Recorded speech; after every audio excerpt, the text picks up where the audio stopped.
Today I'm going to show you how I make my famous protein pancakes. You start with taking 3 eggs. We are only going to use the egg white. Just the egg white. So, just like that. Coconut milk white.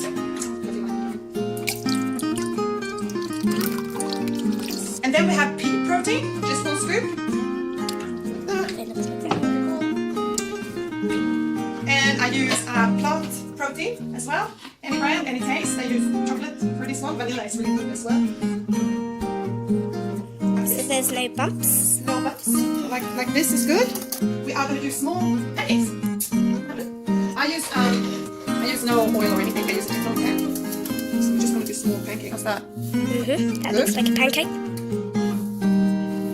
Nice. Very nice. And then you do this. You put it on a plate. Like this. This dough is going to be enough for about 3 pancakes. Boom! So for the topping, I use banana and I use blueberry. Banana and blueberry. A little bit of banana here and there. A little bit of banana here and there. How good is that? Here and there. Like that. Blueberry. This is sugar-free. Sugar-free. And it makes it really delicious. Amazing. Even Kit wants it.